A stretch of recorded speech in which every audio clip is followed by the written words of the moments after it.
Assalamualaikum warahmatullahi wabarakatuh. Kami dari kelompok 9 program studi Sistem Informasi Kelautan 2022. Saya Raul Akbarullah beserta rekan saya. Saya Siti Nazila Madani. Pada kesempatan kali ini kami akan melakukan presentasi mengenai tugas proyek akhir kami. Judul yang kami ambil pada tugas akhir kami adalah analisis faktor hambatan tata guna lahan kawasan pesisir Kabupaten Pandeglang, Provinsi Banten menggunakan pendekatan soft system metodologi.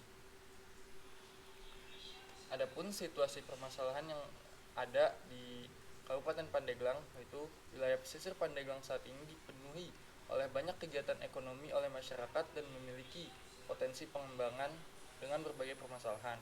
Kabupaten Pandeglang memiliki wilayah daratan seluas 2.478.890 km persegi dan perairan laut seluas 1.702 km persegi yang mempunyai potensi sumber daya beraneka ragam dan terjadi berkembang menjadi aset daerah. Untuk selanjutnya metode penelitian akan dijelaskan rekan saya. Baik, selanjutnya saya akan membacakan metode penelitian. Metode penelitian pada studi yang kami lakukan berupa studi literatur. Kami mengidentifikasi dan mengamati dari berbagai jurnal mengenai Kabupaten Pandeglang. Selanjutnya rekan saya akan membacakan deskriptor. Jadi yang pertama itu adalah stakeholder yang memanfaatkan ruang tanpa memperhatikan kelestarian alam dan juga politik kepentingan tata guna lahan merupakan permasalahan yang ada, itu mengakibatkan tidak terjadinya optimalisasi yang baik terhadap tata guna lahan kawasan pesisir, dan itu mengakibatkan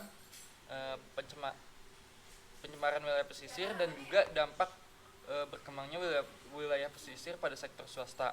Nah, pencemaran wilayah pesisir ini juga mengakibatkan kerugian pada sektor kelautan dan perikanan. Itu dia situasi permasalahannya. Untuk selanjutnya adalah CAT. Baik, CAT yang pertama klien atau customer. Hasilnya itu seluruh komponen masyarakat Kabupaten Pandeglang, pemerintahan daerah Kabupaten Pandeglang, nelayan dan aktivis lingkungan. Yang kedua, aktor. Hasilnya para pihak yang berperan, contohnya itu kepala daerah, DPRD Kabupaten, pemerintahan daerah Kabupaten Pandeglang. Terus yang ketiga, transformation proses. Hasilnya mewujudkan upaya pemanfaatan wilayah pesisir Kabupaten Pandeglang agar wilayah tersebut dapat dioptimalkan bermanfaatannya semaksimal mungkin bagi pihak terkait. Yang keempat, worldview. Hasilnya terbentuknya konsep perwujudan permanfaatan wilayah pesisir dengan konsep yang nyata. Yang kelima, owners. Hasilnya para pihak pemegang kendali utama, contohnya pemerintahan daerah Kabupaten Pandeglang. Yang terakhir, environmental constraint, yaitu wilayah sebagai parameter, contohnya politik kepentingan pada pimpinan daerah, terjadinya pencemaran lahan. Terus yang terakhir, pemanfaatan lingkungan yang kurang optimal. Untuk selanjutnya saya akan menjelaskan konseptual model. Jadi dari konseptual model yang kami bangun adalah yang pertama, mengidentifikasi masalah yang ada dalam pelaksanaan tata guna wilayah pesisir Kabupaten Pandeglang. Dan yang kedua adalah menganalisis bagaimana organisasi yang berperan dalam pelaksanaan tata guna ruang ini. Yang ketiga adalah melakukan perencanaan. Setelah menentukan organisasi yang menaungi, maka dilaksanakan perencanaan tata guna wilayah pesisir di Kabupaten Pandeglang. Setelah dilakukan perencanaan, maka akan dilakukan pelaksanaan atau action. Dilakukan pelaksanaan tata ruang wilayah pesisir Kabupaten Pandeglang. Seperti contohnya adalah pembangunan pelabuhan perikanan dan lain-lain.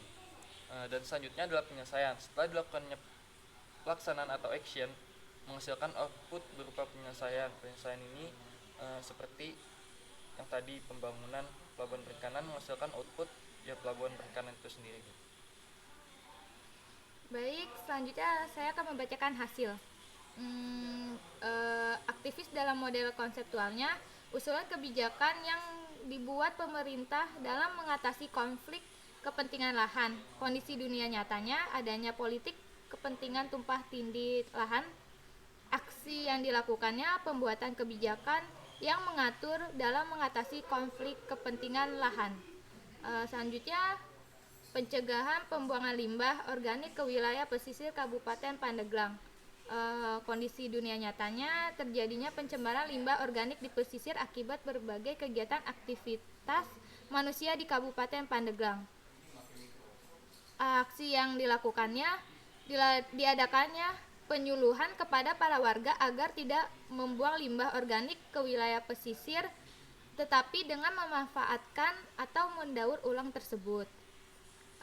Selanjutnya dilakukannya pengandalian pariwisata yang baik.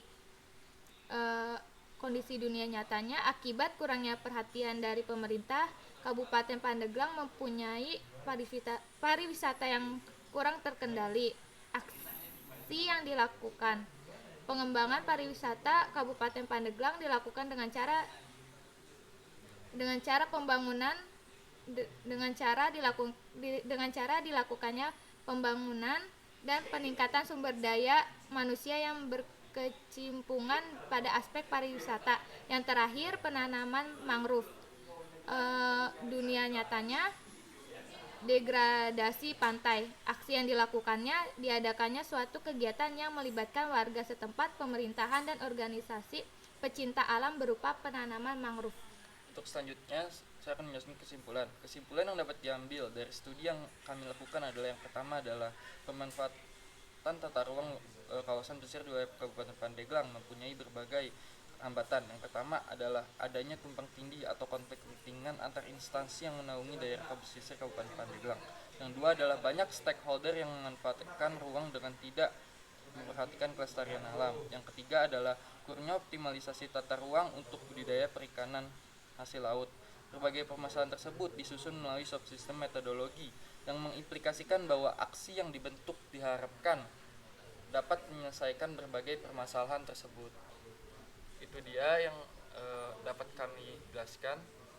Selebihnya mohon maaf. Terima kasih.